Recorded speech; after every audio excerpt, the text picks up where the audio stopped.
hoseo. Ado ndidikpo. Mimudo hoseo. Amado ndidikpo. Hose nya subobe ma olazen so yodona webe. Ndidi nyeton supo somo boy na zama una zambo se kwaso nu wegbe.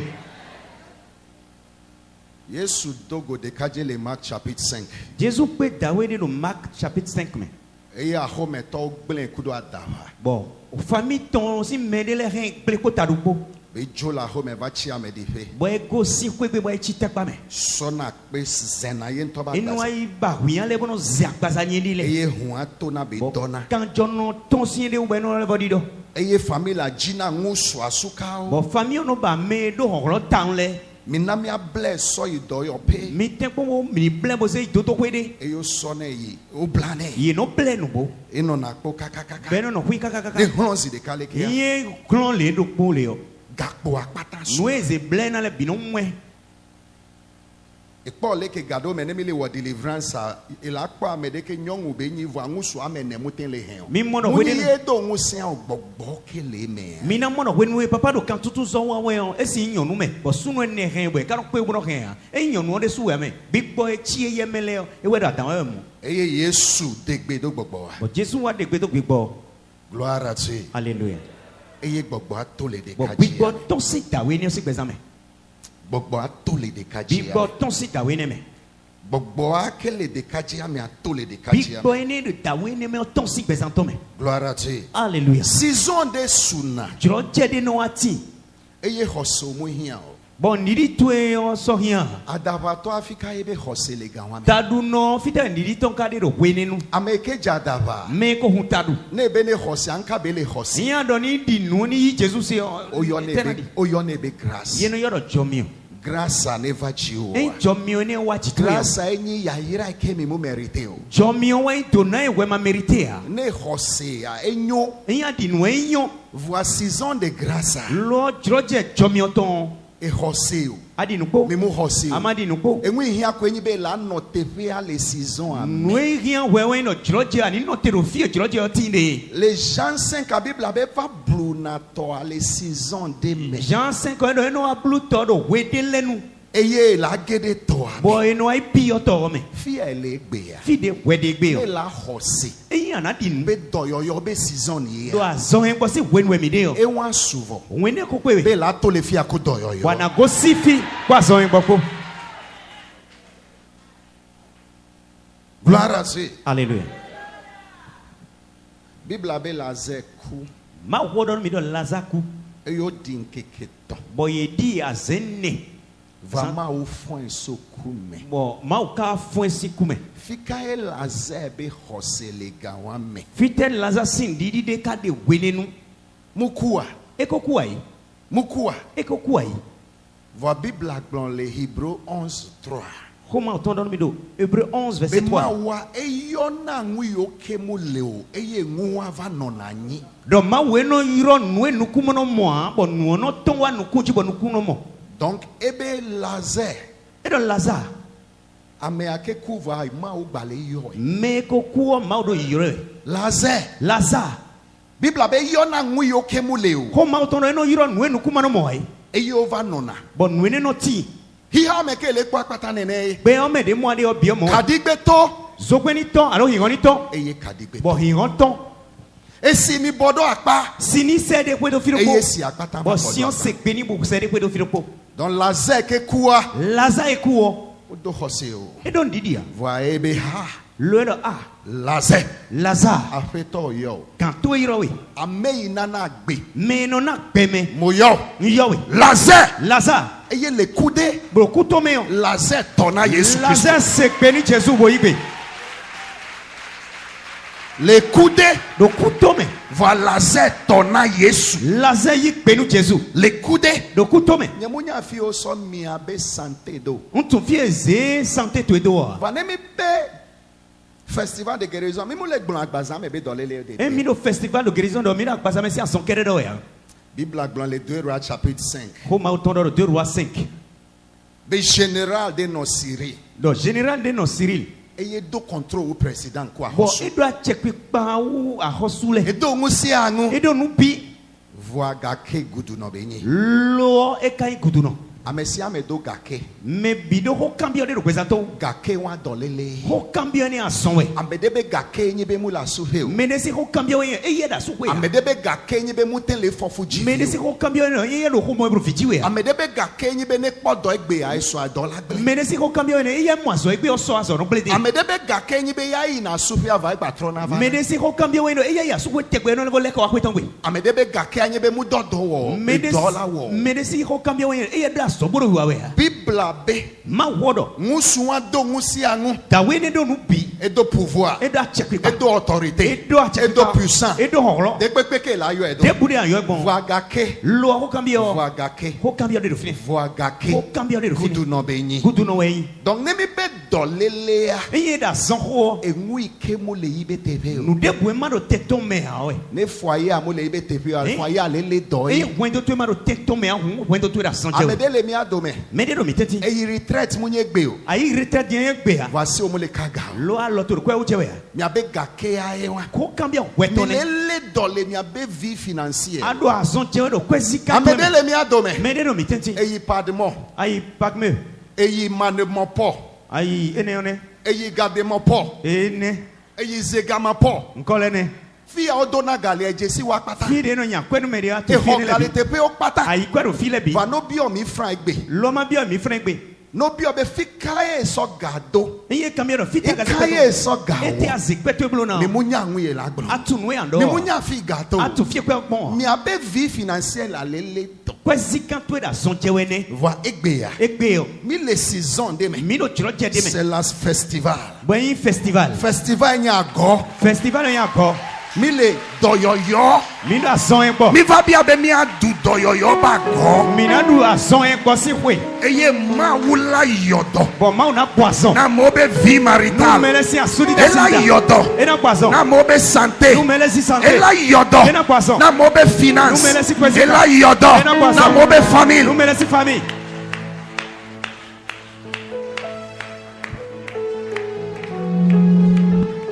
Trois fois globe, je reçois. Je reçois. Je reçois. Je reçois. Djidjanye. Tijan. No be doyoyo a. Iye da son en bo. Ibe signification ko enye be restauration. Si meton yin do vojrado. Mu le nuit de sai. Ndo ganji de dai. Vanye ngba le nuit de. Bon ka mo do nkuso do ganji E ti. ngo le ibe tepe sai. Nou le do ten to me Va dai. ngo ngba le ibe tepe. Bon tinyo nou le so do ten to me. Eye ma o yodo na. Bon ma ou poisson nou mi. Ça veut dire ma o restaurer. Ekle do ma ou voj. Donc no be guérison. Iye da son en bo. Simplement c'est Si restauration. meton yin vojrado. Ma o la restaurer mi abe foyer. Ma ou na vo wendo to eblodo. Ma o la restaurer mi abe vie E financière. na ve kwezi ka to eblodo. Hey, mi abe mo sonson ma o la restaurer. To me yi to ene ma ou na vojrado. Engu de pekpeke mu le ibe tepe. Nde bu ma do ten to me. Dans une heure de temps vivier. Do kan yi ko do poku to tinyo. Ma o la restaurer pata. Ma ou na hen blo bido. Ma o la restaurer Ma ou pata. na vo bi blodo. Ma o la restaurer Ma ou pata. na vo bi blodo. Trois fois globe, je reçois. Je reçois. Je reçois. Je reçois.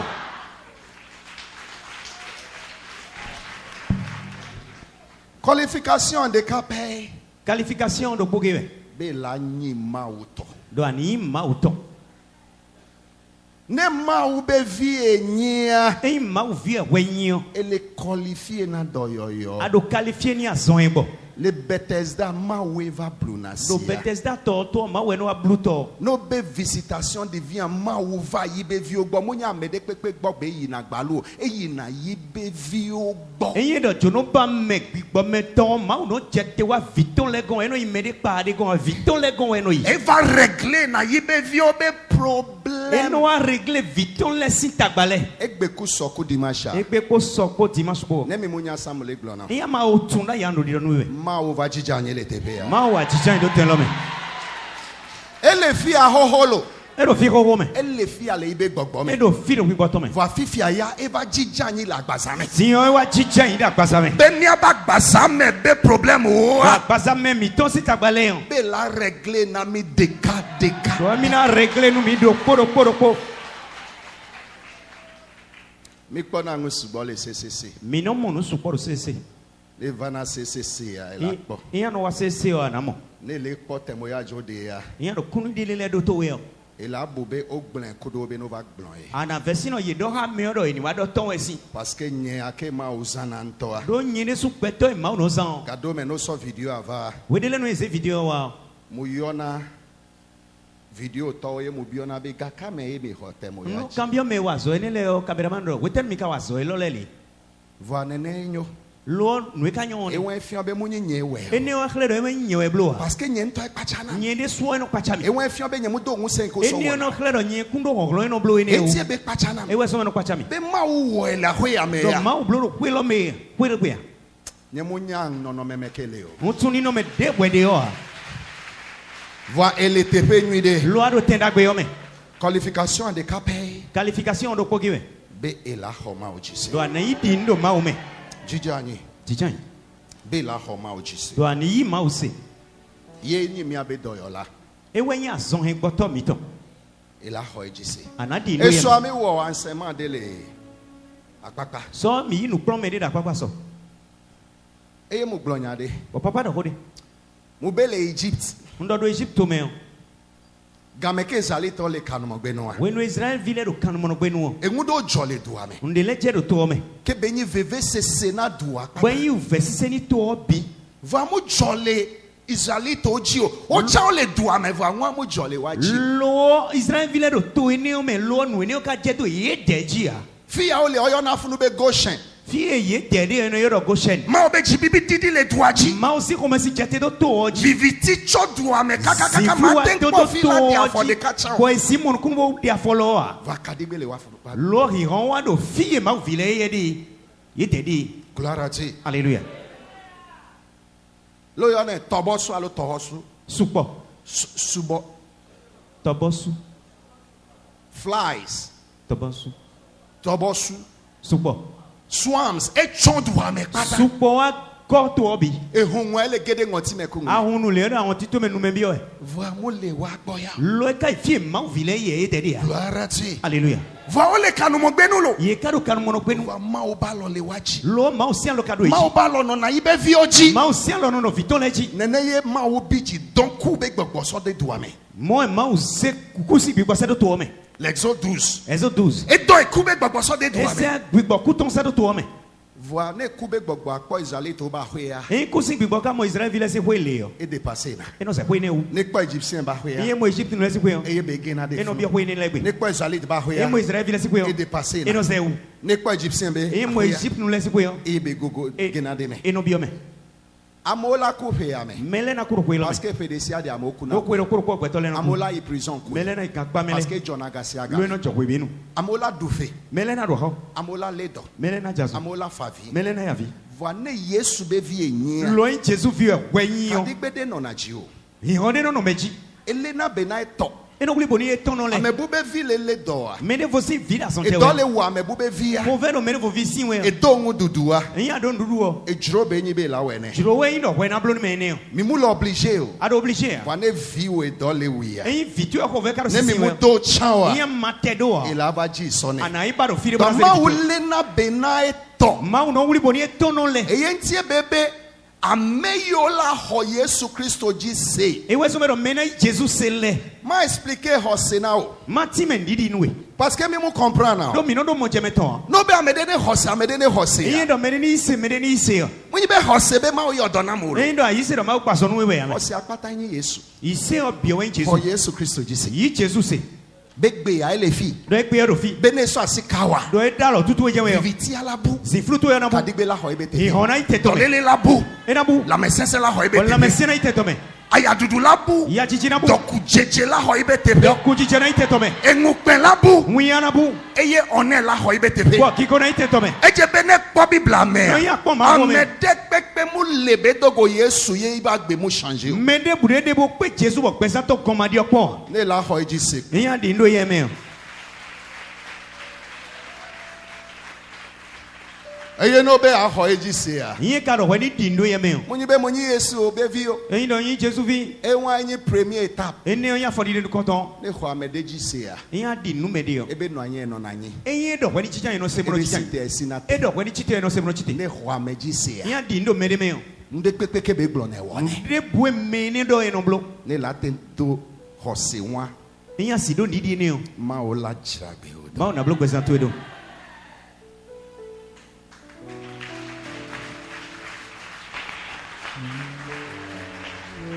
Le psaume 107 verset 20. Psaume 107 verset 20. Ebe don ibenya.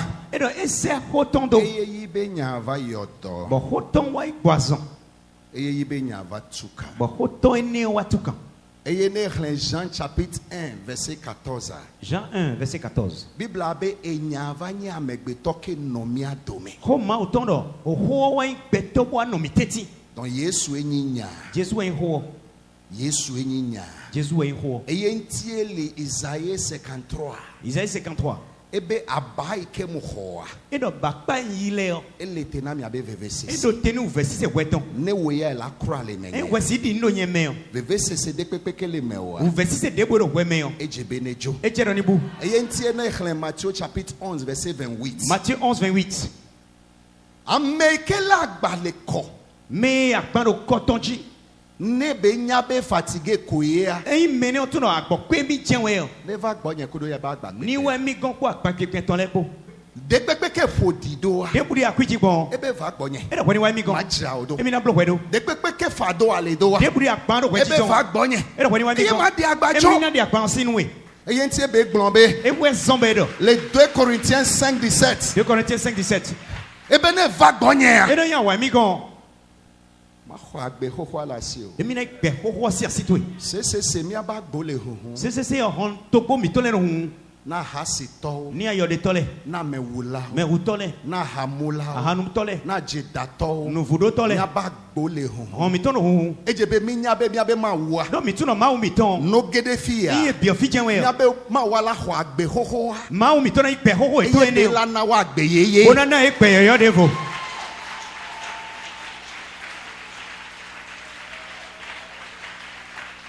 Ela ho agbe ho ho. Ena ipe zan to ho ho ene le. Mekebe ye le jojo meke ngbo be dogo Yesu. Me we do mi do jijiro me alo peji we cho pe Jesu. Meke le jojo meke ngbo be dogo Yesu. Me ka ma me do jijiro me Na we me cho de pe le ane Jesu. so asi ji makpo. Me on de jenwe oni zalo ya ga mi ko. Baba me mi le. Bi baba me mi di. Mi ado me to de wa. Mi me de le. Kegbe ami critiquer na me ya amedia wa. De mi no do me de vonu le. Ne mi be mi la tonya te pe afi yo mi le sami egba wo ga me yo mi le. E ndo mi na do nu bonu mi de le fie mi gosi alo fie mi de da yo nyina wo me to do mi de ti. Va me gbe to ngro na ngo be kaba. Beto kano ya wonu. Engro bebe wo cha. Awon ro wede suno. Munya amebu be son de kai le megbe na osan. Eyin mero vosi mero poke si asu E ala wo si ro ya gudu da. amebu be son amene no megbe na osan. We o mero vosi asu ene ala si ene no gudu Egbe da. ama oba me ngu veve. Egbe ojo mi o ma ton utu. Ele ngusu be home. Ado sune si kosa. Don ele critiquer ame. Ado me de otono e. Engro bebe o cha no na ge san. Awon ro wede so nu ge da. Engro bebe o cha fi afito enyi Awon ro san. wede so achoto akoyin dai.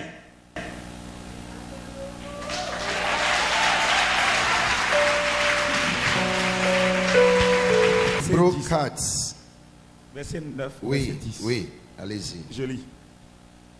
Il y a donc un repos de sabbat réservé au peuple de Dieu. Car celui qui entre dans le repos de Dieu se repose de ses œuvres, comme Dieu s'est reposé des siennes. Wow. Amen. Globe Amen. wow. Wow. Nyemusi o globe wow. Wow. Ebe gbonjende gbakpoto. E do po jende po. Gbonjende gbakpoto. Po jende po. Na ma obe fi No o. ma o vile. Ejebe amede pekpeke la gede gbonjen wa me. No mende buena bi opo jene me o. Ela hogbonjen le yibe fu pekpeku ibe dowowo pata me sigbe leke ma wo odo si jour eye 7e jour abe gbonjen. Mene na yi poje do verset to menwe no wale bi me dide ma wo de so blonu wa so kakani azan yi zembo azan tenwe go yi poje to gbon yi. E wo o sigbe ebe nono me. E dawe di ye de so na pa jere to no. Mu wo obe la o no wo odo kaka soku o. E dawe do we na so kakabra kuwa. Ebe a wo odo vide. E do we ni wa so pe di. Agbonjen vide. Ana yi poje. Fipo de be yin be la do 60 ans. Nu to we yin do ando 60 ans. Eye ne mi mu to wa dola wu. Bo yin ma ton ajenwe ko vera siwe. Fipo de be yin. Nu to we yin. Ne le nono me wa igbe ama de fipo de wa jo le ji o le Yesu de. Eyin ado ni no mene me pe ona de nu to se ji to e do Jesus sin come. Fipo de be yin. Nu to we yin. Be de la do 60 ans. Do ando 60 ans. Ya gbazan fatigué. Bagbaza nu chikona. Voi ejegbe agbava no pe fude Bo o. ana le vodo vede le siwe.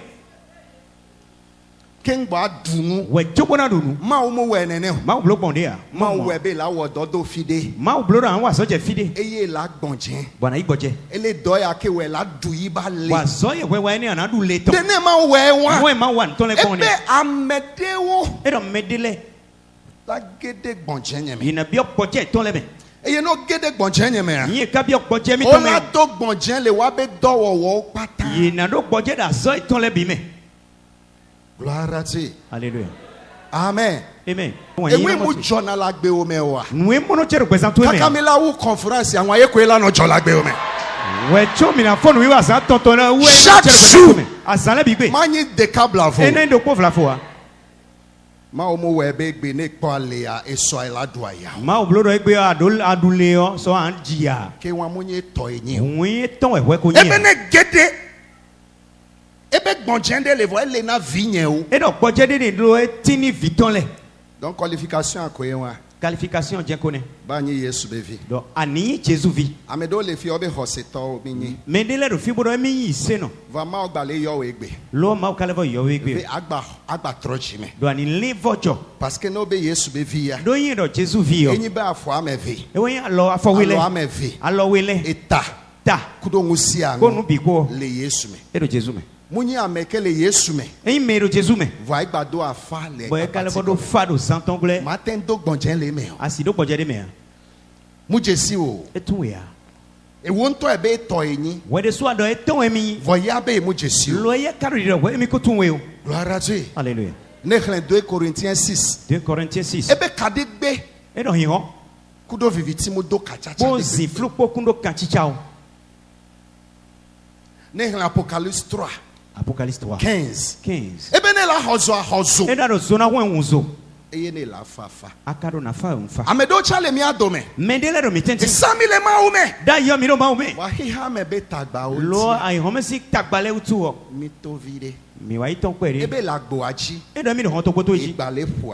Bo do hon to we. Ebe ne la sitendia. E do yan si chite zan ti. E la hu agbo ane. Bo hon ni emi o. E la gede me. E mi na bi o me. Eye la jagbe o. Bo mi na block present E la do. jafoye wa. E mi na block wen to do. E la ja santé ado. Santé to e mi na E la blodo. ja devi o ba gbedo. Bi le si E gbese la na blodo. ja mi abe ngusi anu No do. to le bi e mi na blodo.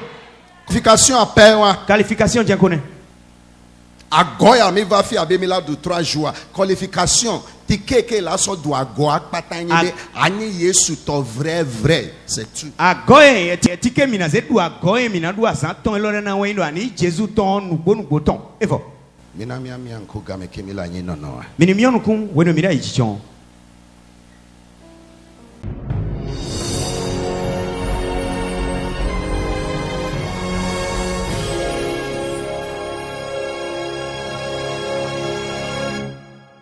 Ebe gbe ya. Ado egbe yan. Mujibe ma de afọ pataki ya. Emi ba mana de afode to fo lo. Eye nye ma gba troke o. Bo mi kusan leko ikudo. Game ke amesi ame data do. We no me bi do ta do. Site na zonvango. Ana chite bana wanu kon. Site na zonvango. Chite bo wanu kon. Ba kwa du si mi o. Ma kwa do si ma kwa mi o. Site na vango. Mujibe ma so agbenye na Yesu. Ababana se pesa to joni Jésus. Mujibe ma gede ibe gbonje ame. Ababona bi okpoje to me. Site na vango. Chite bo wanu kon. Wasikpe na ogame ko gbona. O pe ni ewe ni do te chi wo ja. Madam site va. Papa va vango. Wanu kon baba. Ebe mujibe ma so agbenye na Yesu. Ado mi ba mana se pesa mi to joni Jésus. Site vango. Ebe mujibe ma gede gbonje ame. Ado mi na bi okpoje no me. Mujibe ma gede gbonje ame. Babona bi okpoje to me. Wasikpe na me oke so agbo aji O gbona. pe no me do ho to ko ji ko se mo ja wele. Wasikpe na ogame ko gbona. O pe ni ewe ni ja we yan. Ebe fifi aya mule prendre décision. Ado tiyan mi do pe ta de se we. Be ma suboy. Do mi na sen. Mule prendre décision be ma no ibe gbonje ame. Ado pe ta se we do mi na no poje ma o to me. Wasikpe na ogame ko gbona. O pe ni ewe ni do te chi ewe wa we. Ebe mujibe so egbe. Ado mi ba no be si pe. Ma subo ma olo. Emi na sen ma o. Mujibe ma gbonje le fu pepe nya o me. Ababona yi poje do versi se to E le mu me. chikonam. Nu chi konwe. Mu subo isanva yi. Ako sen wa ida yi. Agbe amebe ngonti amu jayin. Be lo me si versi se utu aja yi. Mujibe ma gba reprendre. Ababona le vo be. Mujibe ne gba home. Ababoni le vo yiwe. Vango. Wanu kon. E won tie Mi le filles ado. Ouais, où tout est sans mi no fi. Konyi Yirando no da Menya be. Na vi fa kata Ela Suchi Jonamlo Yeah Menya be Yehona meto Eli klimo No magre papo Menya be Elate wana Yesu late bawena Na glonya ya kudo. Ain't the holy and a photo hami. Blobe Yesu muda pena ona Georgia. Another Jesu, untokunu eni jirojelo. Munya mesia me kpone. Ain't me biweno mo wenu loa. Muda pena. Untokunu we. So vonyo pata so kim. Ze wechele bibo ze kemi. Eya o munya eya o nyemunya wo. De tumboblo po de matumboblo aleko. Eya me o jimole. De me jimito. So e pata so kim. Zenele bibo ze kemi. Eva kudo tanye. Awakudo tacheme. Voa egba fond. Loa le voa fond. E hui ake so kodia. Kanjo to e konya yinyo. So lesinam. Zebo ze le unanumi. De agbe ho ala sinye. Yi gbeza hoho eni osian lo cheme. Nanam agbeye ya kepe akpagbe dona meyo de na foya. Boni aninami gbeyo yo esi pa ya doni meno dia fo elole. Nglon konye le agbebe o mame. Ran ikoche do gbewe matwe me. So gapopo ya me. Si ga iholo me yo. Mani vinao. Mai vinwe. Ani tonam. Boni ani toche. Ani maunam. Ani mauche. Kaka so ima vome. Kakai mavo me. Agbenya ne tro. Bezanche ni dio. Musebe doli na agbe. Usera ni dio pe meleton. Doli agbenye. Dio bezanche. Ne nyakpo. Ni nyokpo. Ne trozu kunu Ni dede. huzu kunu dide. Deveve se jole jinye. De uvesi se sijiche. De ngupen jole De jinye. unya sijiche. Muda pena. Untokunwe. Amen. Amen. Church ya pata ne fwa sikpe na Yesu. Agbon bi ni o pẹnu Jesu.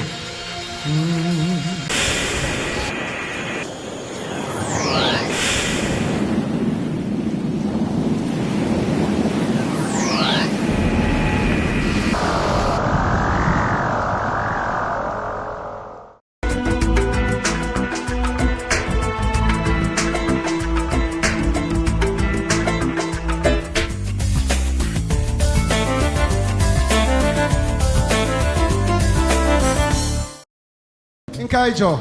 Daddy, fofo elodo. Ndeno pontame ni emitiyon. Eblo kwere pomo. Bon no mi mo emi tonde so mi kuno si mo no si tegbede mi wa mi kuno mo karo elo kanjida yo. Mukpona ngunwide o. Eno mo no kanjia. Bon ndeno disagbontameni ni. De ka wa nu ko mi ko de kaka bo dalo pesanto wo. E mo no no ho si emi ji no go sitameni mi. Bo mi je no mo ji clear. Bo mi mo mo couleur de karo elo do tiyon. E samole nene o. Da ye ka do mo. Ma o yodo na o. Ma o pason. Comme ça. Mo. E pe nene ya. Kwero kodie. E we no do wi we bedo. Enna. Kwero kodi. Enna. Kwero E kodi. doka e wona asa. Azote mi no wadai. Nke. Transitaire. Ne mi mu don ko leke la wodo do. Iye ma donu ko ani asi wa sopon. Oh Yesu mi da pe na fwa Jesu sikpe mi na do kuwe. O Yesu. pẹ̀lú Jesu se. Ma o yodo na o. Ma o pason we. Mi da pe na Yesu. Mi do kunu Jesu. Nke la glo na Yesu. E te mi do bona do ni Jesu ti. Na doko na plus longtemps. No pon e do télé pour no sur mais den wa fi egbe di o.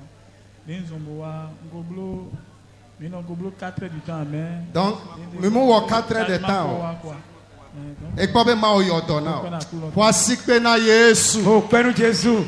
Lekebe kpone le tele ajia e jole ji. De no mo foro tele ji ojo do chiton. Hallelujah. Amen. C'est bon. Bonjour.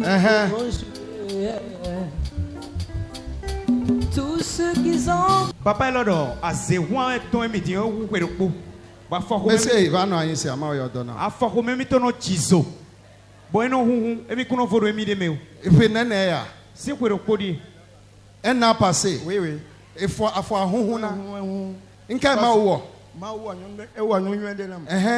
Ba agbata me ke fa. Agbasa wa fa. Afa mu gbale hunhun. Ngbale hunhun. Ihodoyoyo. Ko azo e mo lo mo lu gaji. Menu ko ohun. E mu pele. Nko amun Mu pona nu san. Fifi eva le pon nu clair. fo asipe na Yesu. Mo penu Jesus. Fo asipe na Yesu. Mo penu Jesus. E fo asipe ma o la woto o no. Eya mo penu Jesus o ma ona bloto enu e. Ma o yon do no. Ma o paso nu e. Yesu ne yira o se. Jesus ni do se. Esa na wa so sana wa. E na phone we be yo. Amen. Hallelujah. Nka ma o na mama. Akpobe ma o so asika mama. Mama no kome hwe mitrala. E de blo sunwe.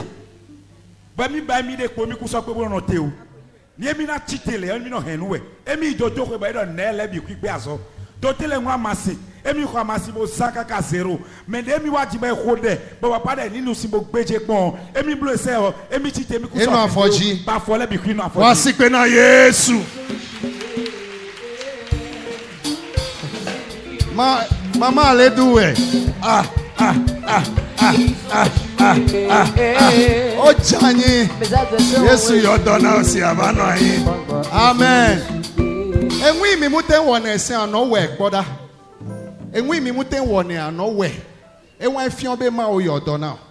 Nka ma wo na papa. Papa de blo 7 mois. Et de blo 7 mois. Ben mi ba fwe bo bi okwa pe pombo ya some. Bon no he konu emi na lile ko be glo.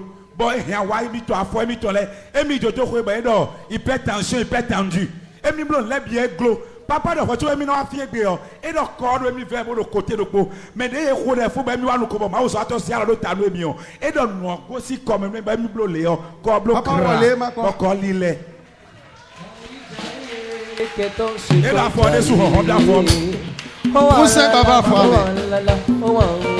Yesu yodona baba. Fo asipe na Yesu. Papa ba no ayin. Na fofo ya. Ete ma wani fofo lo. Fofo mi tan la jemende. E ko wo fe do poza udiyan. Ho me mi to no so jiwe bebe. E ku no fa o. Alo we le bi sese. De su no jiso. E ku se amasingbe o. De mi wa fi bo e khode. Bo mi da lo tan me gudo mi ite mi to me. Ntewe mi zesion bonu bo funu kuma ko won. Zo jiji onu le bi bu.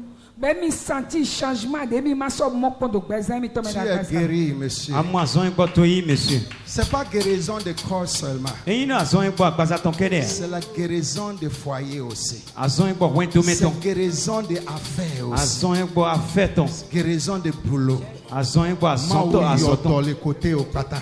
Ma o azon no kote le bi. Amen. Ma patrova o le Yesu le nko. Esa na le ko wa.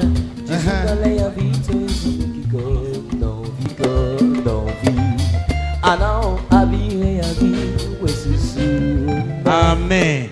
Daddy papa lo do mi do. Eni si azon jewe. Eni. Bo edo na opérer mi si 2 ans. Be mi do gbegbe we. Ma o yo eni. Bo edo mo be mi wa fi. Abon de mi no de hwebo adalo mechi mi leko mi ba nu opo. Nu eso be do na blo opération de mi ba. E gwa boule funu. Nu obu si fine. Ebu. Nu eso be na blo opération de mi.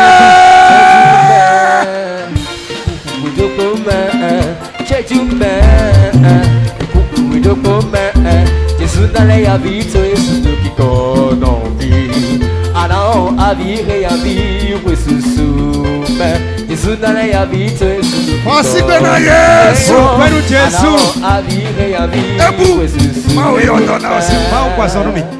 Fica beso. Savalu. Savalu eso. Savalu ego simbo. Programme anti-Eva. Programme eso mi wa. E wanga. E viu anti-Eva do. Vie ton we eso me wa. Ye ma over yodona O wonto. wa kwa sono yere E su. kwacha we. Edo e pacha mi de su. Yangbe me do. Ma o yodona o, ma o Ma o yodona. kwa sono we. Kaka so Savalu. Si Savalu. Wow. Globe wow. Wow. We don't be belly mele Ne ma o yodona wangba no anyi o. Eyin ma o kwa sono we ma chicha yin o. Nka ma o na mama. Grandmama don't know so by me do we switch bodo no ji. How well. E do ma to time to blow de nu mi bo no pa cha mi. Fie mi go si oni ba ni gbe we go si. Fika. Ba ni gbe. Enya mo se nko acha po. Sakete. Mama do khome. Don wa ha mi dion. E da yi ko 20 ans. 20 ans. Bagbazame no fi fie mi we binu. Emi wa de su mo we mi bagbazame. But they hold a cabo hold a foot. They no block bomba me fa. Bagbazame fi fie fa. Ek pacha mi was we do we sunchi. But na to pen auto timeto. Hey, Bobe, hey. Bobe, Jesus che. We there no ano do hesino me. Hey, c'est ça je vais dire non. Maman, Jésus passe en nous. Jésus passe en nous. Et bon ah oui. Et non les kowa gbedea. Et non les kowa gbedea. Jésus chema imedeko. Akruno cheo mejomewe. Jésus chema imedeko. Maucheo mejomewe. Jésus chema imedeko. Akruno cheo mejomewe. Jésus chema imedeko. Maucheo me. Kama wone. Mama do agbaza mi tono fie mi. Demi kute so fri kuye bonado. Demi klo le da yagbaza fifio kaka be mi wa ku goli. Me no do mi wa we de do de kuye mi do kukulu we. Abo? We no do de kuye do reket na we o. E do no level asien do go. Be mi don take aro jije mi do le blow e. E no sagbo won. Alo mi to je do iji do je fifaji. E je do iji je fifaji kaka bo. E mi mo mi de me complete. Be mi to ma auto timeton e gbason no e mi.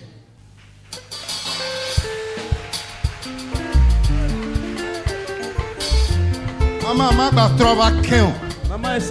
Et là il donne mi abe vie de siade. Amen. Maman la de blo khwewe. Bon ko me de mi wuli mi jojo khwe. Don no di sa do ko me de mi. Ba ipon e do fibrom we. Ye nwa masile bo sa do fibrom na bu. Ma o yo fibrom nkejo. Egbe so sa ti do de khwe o. E do no bubu je to ba mi wa. Me we ne khwo de ba mi nu si no busia dogo me ma dogo mi ton. E le vo ido wule de gonda yi. Be mi to ma auto timeton. E gbo fibrom zo no mi. Eni bu fibrom bu. Fibrom bu. Hey. Jésus a notre dos hesinu me. A notre dos hesinu me le. Hey. Azon he gboto yo notre dos hesinu me. Azon he gboto yo notre dos hesinu me. Ena le ko wak bedea. Esa le ko wak bedea. Bo foto wak patambu. Nka mama wona mama. E do e ko bloko tanton de moi mi na son jewe bo itoto we. Ye mon tension no mi.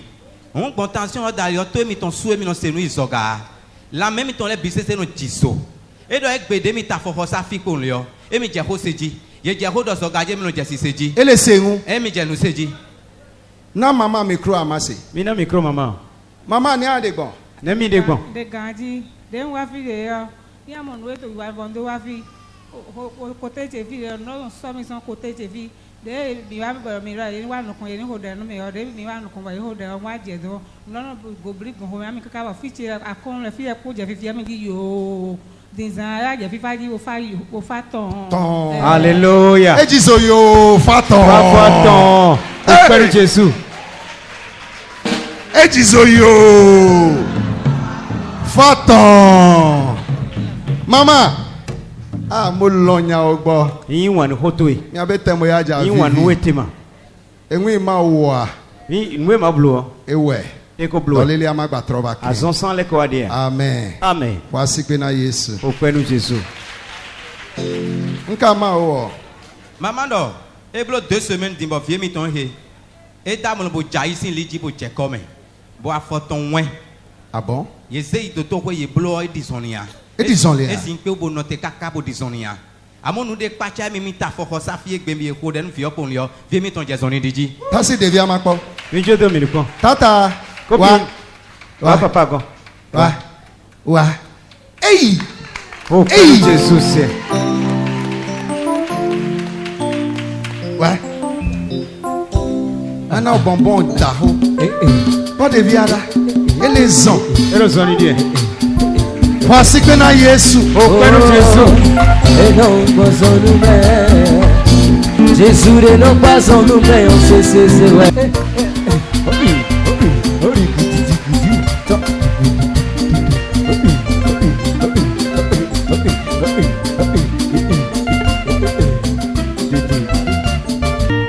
Anemuni mawe oa. Viens là, il m'a mawe. Magba zonkeo. Et ça, c'est des onia. Va mawe. L'eau maublo. Kwasipe na mawe ya. Au kwenu mawe. Kwasipe na Yesu. Au kwenu Jésus. Kama wone. Maman da wazo no mi do azon atonji. Be da joko ton do homenu mi. Ba homenu de mi wuri we ba dogo eji. Me nu e pa cha mi de mi wa gbe. Be ko le ba da lo tanu ye. Ba ye nu sian fo. E de mi te mi to me mi mo ro jile adogo de eji da yo. Adogo yo bi complete. But they who men over me on. E ku so de mi fe o. Ina ba wo. Échographie. Échographie on la gbona be couton mu gba le photo me na wo. Ina donu de coton ku so ko to me o. Yi bo ibro échographie ina donu de coton ku so ko to me. Ma o yo dono bi. Ma o pa so no bi. Ina ba no yin. Yi bo yi chichan. Wow.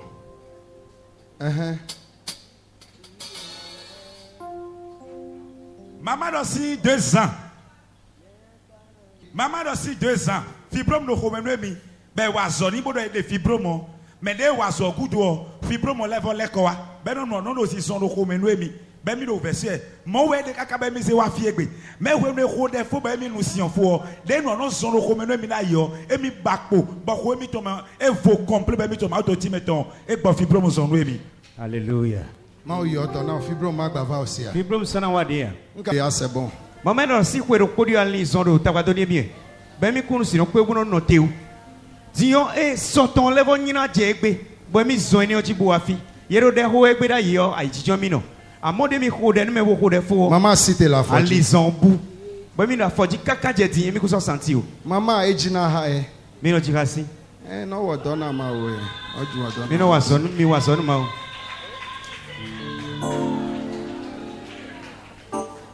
Fofo.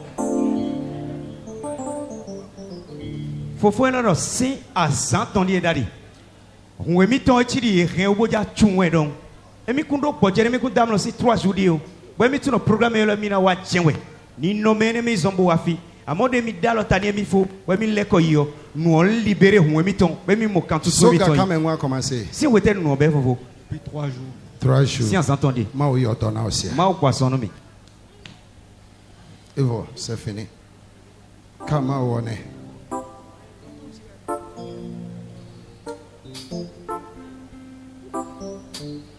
Alors, éclat au miracle. Maman a donné fille alors. Devient aller agbe. Donné le wechi. Nous sommes mis nous continuer à découvrir. Et when they are lot on let because umbo chili. Alors let be chili. Ne ko la ko e. E coin leke. Bon mon Dieu non e kuno dren o. E ko so va home. E so va ngole fi. E do de mi ka kla nous comme papa dans le tadin. Tu es na ite to me po won. Vie mi to si alo. Glole. So devient va fi. O mo le ko va fi. Alors pour il va pas le agbo anwo le profiter. O le ko direct. Fifi a le jo alors. Alors ajobo. Sans leke bele. Leke bele be seun. Fifi a lo ajo. E do de gosi nous confie bo di do po won. Ele favi. Moi nene bedo. Tsunami edo. O do fe do po adade. E no jinja yen e kono blo de bo edo le. E la jinja yen. E na jinja yen. E la zan le yes ben kon. Ona di zon do Jesus. Ba so asi dade jizie vegan. Amen. You never know. Po asi pe na Yesu. Come on. Mama ile do to fo be mi hwe. Bogbon no vie mi tongo. Mega jeme ga do to hwe ame je gudo che hwe ngbe program. Do ye ai jinjo e mi de po won. Ye da chaka tu do e bi. Donc ai mi de jinjo po mi se pa un do ta me. Pa won yo de mi se bon ta mi ton mi je hunhun ji. Sin gbedegbe yo. E mi kun so do vivo da gbaza e mi ton me pon o. Te e mi ton kun do ta on de kun do ta o. E mi blo nu bi. Bon, nous avons été dans 3 mois, tu vois, nous avons fait. Nous bi, et glo, et bédieu, mais les amis, d'autres fruits. Au dernier temps de demi à fi. En faux biton. Et dans demi kawafi dion. Nous et de Dieu, si tsunami de dilo tak po fi bi kwa nous les bibou. Mama Efa, Yesu yodono magba trova kenozia. Fi chakpakpakpato alole oyone. Fi chakatua soa. Netro ifunu 100 fois. Le Yesu ben come. Amen. Amen. Mama elo do de aliwe no do ya dwebi. E ka be Dieu mi kutu fwe tambo na do. Hunde no note gegele mi kuno su note o. But tell me le sien bo alion no pen. 1 2 ai jemi no jijo. De mi wa fi be do de ho mi kusu note o. Be do mi duwe. De kawa no como papa khode de me gudo. Tu mi na iteme ti agbande gosi alion me. Mama, ma o yo dona osia. Magba seken. Ma o yo dona ovano ayi. Wow. Asi 23 janvier. E wen de je no kunji no mi, bo no ko e kun so no mo no ganji o. Alin de su do emi duwe, afodo emi fewe. But de mi wa igbe papa zialo do tanu emi gudo. Be mi wa yi sisiyan, bo fu no ku me on. E do no sare no ku e je no moji ganji. E no sare de sufa, afode sufa, be mi mo mi de me complete. C'est tremis. C'est tremis o kwata fa. Tremis o bi fa. Ma o yo dona o le Yesu be. Ma o kwa sonu mi do Jesus sin come. Wow. Ni wa se. Ni wa idi. Mama era do 6 mois di yo. Ewe alo eloru tapato ni mi. Pliboson. Mi plibo. Mo po nene. Bo e do mini blow scanner. Do ete utu emi kusini pe uno ze alo yaka o. Emi kun ka sono si pe uno flo alo buno mi alo. Amode mi khude ni me bodalo metafogudo. Emi blow le alo mio. Emi zi alo ze sans scanner o. Alo jezeji. Sans scanner. Sans scanner alo jezeji. Hey. Mi mute wana lego. Kaka ino ava to afogome nam. Yo be ma scanner. Scanner abe gaye nyemdo ye va se programme à la télé. Yembe le dujimbe ma va ko isori an va mi poto ejio. Ye be ya va sans scanner. Sans scanner. Ma o yo dona o. Ele so asi ji. Eten le wole kecha. Hun ma po. So asi va hun elege. Hima oh. Mau klobo dagba.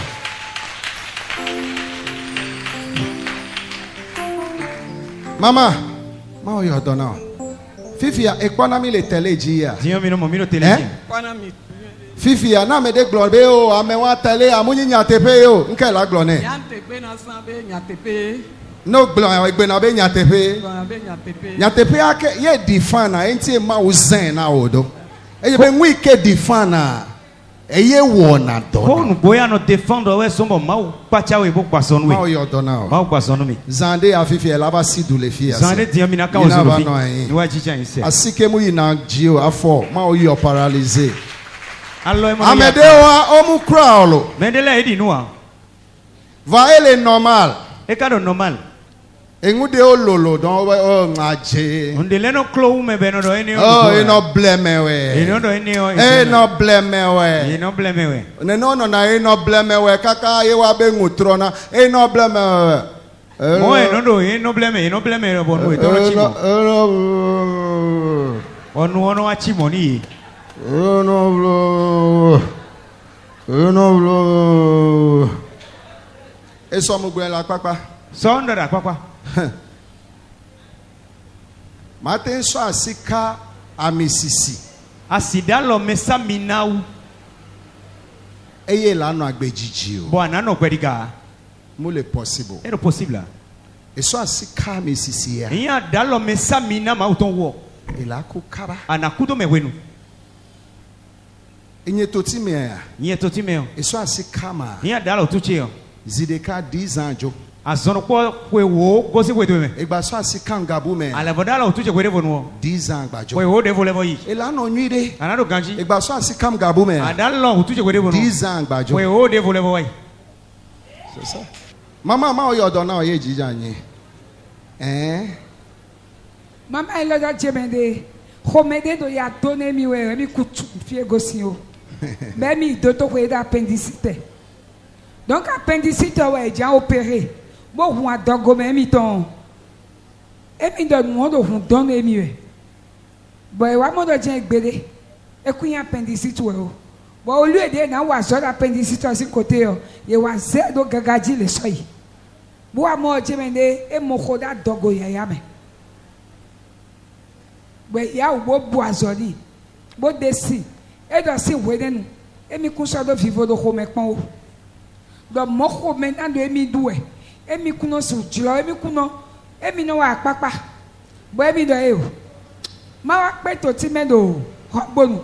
De apapa to mama share. Boya ogbonu aso ngbo chede. Emi ka wa fi egbe po won. Boy do bede. Po won zonropo. Ho mele benwe na be po won. E no zakon fi bi fa. Emi wa mo emi de oni no me de mi montin ko wo fe na bi de. Mo le to fia. Ye mo po be o le wo odo ni. Mo po be o le wo odo na me. Papa de mi mo. De mi do fi gbon edo chi me de yedo. O le wo odo. Yedo me so wadi we. Intim be o wo odo o yo odo na o. Fifi adolele amagba trova ken o. Yina ba jija yin. Amen. Mama lo da chi me de nu de no wa mi le mi kusu do bi o. Do de mi do onchi di. Nu de do sadi we do nu kumenu e bi. Bo nu le no do la me gbonu e mi we. O ta me fi de bu e mi kundo vivo pon o. De mi ka wa fi egbedi o. Boy do ko de gudo be wa nu kombo papa da lo me wo. File bi to da gbaza mi to me. Globeto. Nyamusi o globeto. Voici que na Yesu ma o yodona. Doyoyo elabe fabriqué. Azon egbo anado fabriqué we. Elabe aje. Anado nouveau. Amen. Amen. Ye mu glonyi so. Ewe ndo azamidi. Ne rena bonki. Rena bonke. Ma o ne so ibe am de te fe nuide. Ma o ni ze ali don ton tendagwe me. Mu bale agbe o. E so ro gbe.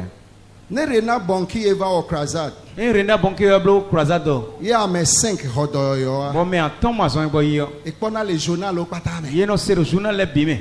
Voyez toti me ame yibo ya. E toti me ga me wi yo. Contre a ola be munya tepe yo. Ye no me e no e ku inu po we o. Wanwi ma o le zan toti me so wo le du ya me. No e ma o toti me zambro bleu to lo me we o. Ye vu de pepe mova o krasad be jole ibe krasad. Yo vu de bo amlu krasad be jodo e fi pon mo a. Vo ame yibo a.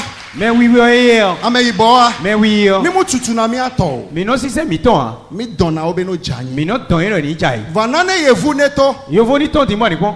Mu do vi gbogbo meto yevu o. Ndo vi gbogbo meto yo vole. Munyi de ka munyi ve o. E ndo po yin we a.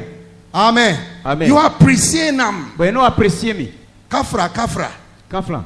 O la won de pepe oji be man now direction. Blon de boy no baba papa ni de daliji we. Na me yibo yin. E me we ayin. Ma o na me nguleke. Ma o na me nule o. Leke mi la gble nko a. De mi na hen ko ple bon. Le mi la so de ababa me. O mi na nyino to baba me. Voyez-vous que mi munya fi be so. Yo vo mi ma tu fi e ko si an. Mule wo e ya me mama ame vechan. E do lo mban to we ton lo blo ya. E la pole ko le foisi pe. Ina mo de mele re. En weekend ame yibo mule yi fi de pe. We so me wi ma fi de yi we ane. Yesu Kristo glonya de. Yesu do hode. Ebe prophet de pe mo do onel yin to be du me. E do to de bu no do wi do tado to ton de su me. Enti fi be so a. E wa so fi e ko si an. Muten yo don na me de. E no si pe uno pa so no me de bo. Parce que kra le me. Do e no di no ye me. Don yi na fi bu. E no i fi de volé. Yesu ne yira obe le fi. Jésus ni to no e la ro fi.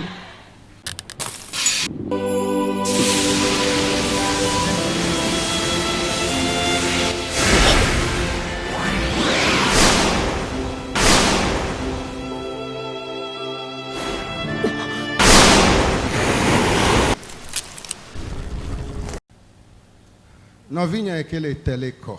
Novicheru telesinu kon lei. Mi gbadogo. Mi le va hople. E won to ekpo nwe ma ole wo. When so amon we ma do biblo ele. Eye mo jibe ma biona ocha. Bomba bona bionu we de suno. Mi mutenva. Akpe wo wa. Vagabu me ne CBCCC le wo programme angba de doki ojole. Lo we de vonu ya sero se programme de blo ya ma de we ko si memeu. Mi abe programme o patangu kungu ejona. Programme mi ton le bionu jiu lewe no je. Mi mutenva. Mi pe wo wa. Wa fide pepeke le adira lo le tele. Fide budi akade o grand se do tele to eji. Mu dogbe dana. On ho de nwe. Be ma oba sine jeji o. Do ma o si alo ni jeji to e. Viviti de pepeke le wo dola. Zifru de bwe da so e no we me yo. Le Yesu ben come. Do Jesus sin come. Viviti wane to la gbe o. Zifru ni ton si present we me. Do lele be viviti. Azon si zifru. Aya dudu be viviti. Ya jiji si zifru. Fu pepe be viviti. Ouve si se si ziflu. E vi ma jibe viviti. Vi ma ji si ziflu. Asupe ma no be viviti. Asukwe ma no si ziflu. Le Yesu ben come. Jesus sin come. Mu degbedo viviti wan be neto. Degbedo ziflu le ni ton. Sotaji so ya fogome. Si ta kaka ya foko. Ehumeya. Kan jomeya. Ekameya. Kameya. Ehumeya. Humeya. Dolele dekpepe. Azon debu. Ke la gbazame. Ida gbaza tu mi. Sotaji so ya Si fogome. ta kaka ya foko. Mudo fipo de wa. Tonu nu to eneo. Dolele wande to. Azon ni to. Hodoyoyo. Yi azon ebo. Migré. Tadume. Fibrom. Kiss. Sida. Hépatite. Cancer. Atroce. Ulcère. Dans les dons corps. Et ya kemu don corps. Degbedo ebeneto. Hodoyoyo. Le Yesu nkome. Jésus si nkome. Novinye. Jagbagba na kusina no na funkume. Noviche unsimbo nundo fide adi obo funkume. Bebe sisi abu. Anamona uveseto ebu. Va jimi po. Waba mimo. Na va dekuno. Boa dekuno to. Et m'a confirmé doyoyo. On a confirmé à son Le Yesu nkome. Jésus si nkome. Shalom. Shalom.